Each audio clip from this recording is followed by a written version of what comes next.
Olá, alunos do primeiro ano do ensino médio. Estamos aqui para mais uma aulinha, né?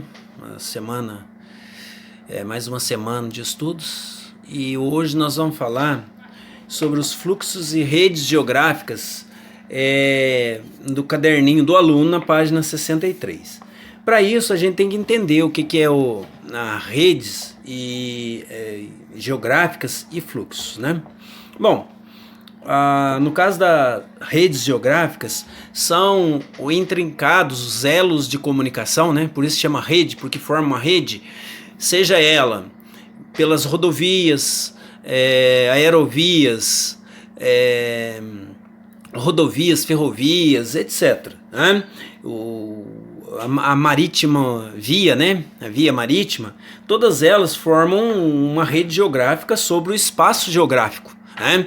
E que levam objetos e pessoas de um lado para outro, conectando os vários pontos da superfície da Terra. Temos também a infovia, né? Que é a via da informática, né? Que são a rede mundial de computador. Por isso que tem os 3W, www, né? Web, Word,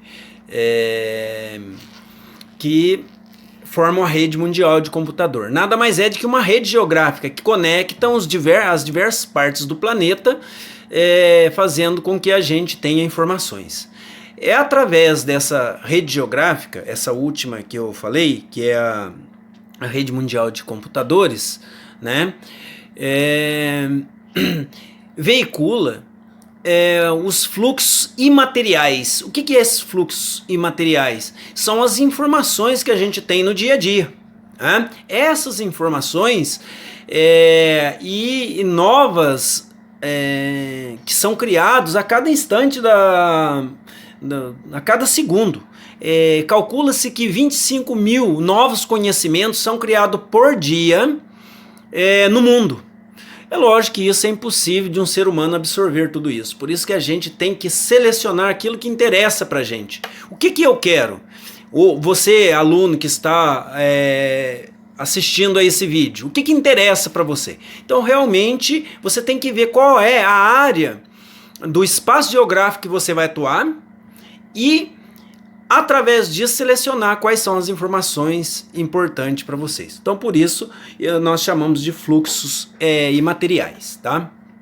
Bom, os fluxos materiais são os objetos no qual, por exemplo, através dos fluxos imateriais de uma informação, você pode entrar na internet e comprar um produto, né? Por exemplo, essa informação que você teve de determinado produto é fluxos imateriais. Portanto, quando você compra pela internet, o produto que chega até a sua casa é fluxos materiais. Então, que ele vem de diversos pontos. Por exemplo, eu comprei um produto lá da China, né? Então, primeiro eu tive uma informação do produto, que é o fluxo imateriais, e depois esse produto chegou para mim. Como? Através de via aérea, né? Por avião, depois por via terrestre, no caso, pelo transporte rodoviário, no caso, o carro dos Correios que vem entregar até aqui a minha casa. Tá? Então, portanto, ele de um fluxo imaterial virou-se um fluxo material. Até aí tudo bem? Bom, para a gente entender isso, nós temos que também entender o que é neoliberalismo e o que é globalização econômica.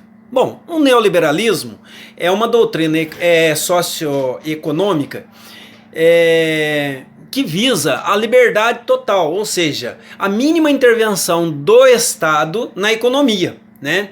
E através de sua retirada do mercado, que em tese regular-se-ia, tá bom? No caso dessa nova ordem econômica, ela tem algumas características, né? O neoliberalismo. Por exemplo, a privatização das empresas estatais, ou seja, a mínima intervenção do Estado na economia, a livre circulação de capitais internacionais, no caso as empresas multinacionais, ter o livre acesso ao nosso mercado. A abertura da economia para a entrada de empresas multinacionais, e isso a gente não precisa nem falar que o Brasil, a maioria das nossas empresas são multinacionais. A adoção de medidas contra o protecionismo econômico, né? Os seus países, a maioria dos países ainda tem, num grau maior ou menor, a proteção do seu mercado. Senão, dificilmente os países pobres conseguiriam sobreviver no neoliberalismo. E a redução de impostos e tributos cobrados indiscriminadamente. Tá? E essas são as características do neoliberalismo no mundo como um todo. Mas e no Brasil?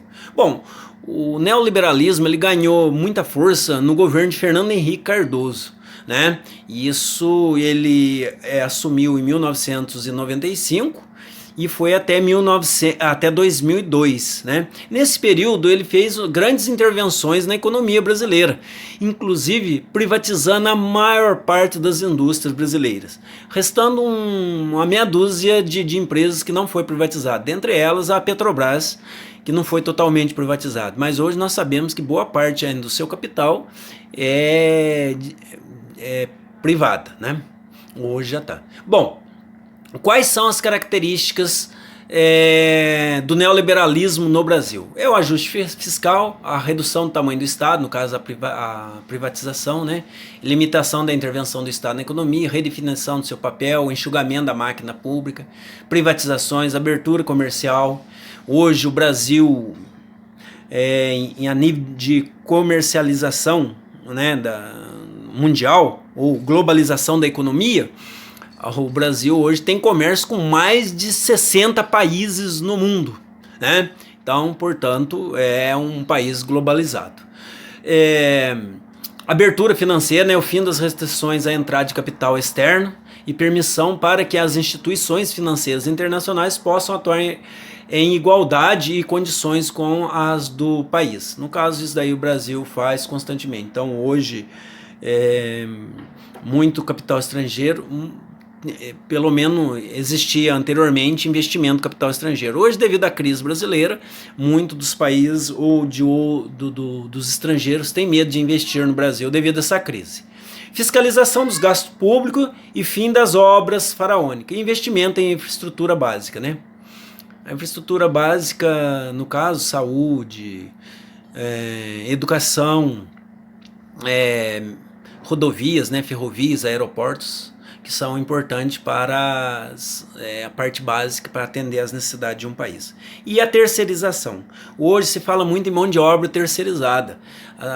As multinacionais praticamente não contratam diretamente, né? Então eles contratam uma outra empresa que vai contratar uma mão de obra terceirizada. Então eles acabam reduzindo os gastos com os pessoais, como saúde e outros que eles poderiam ter pago. Então hoje a mão de obra terceirizada no Brasil, ela assumiu, né, boa parte dos trabalhos são feitos dessa forma, tá? Até aí tudo bem?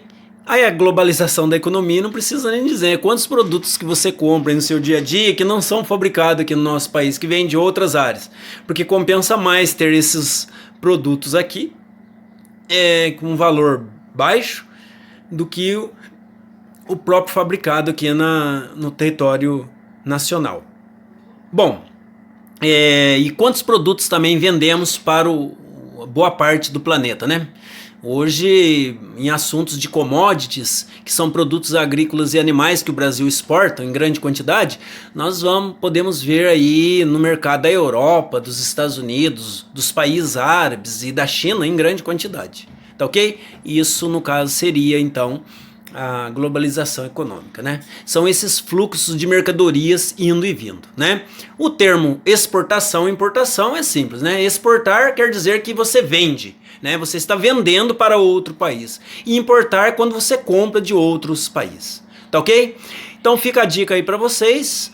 Bom estudo e boas atividades para vocês. E eu sugiro que vocês façam as atividades do caderninho da página 63 a 65, tá ok? Abraço a todos e boa atividade.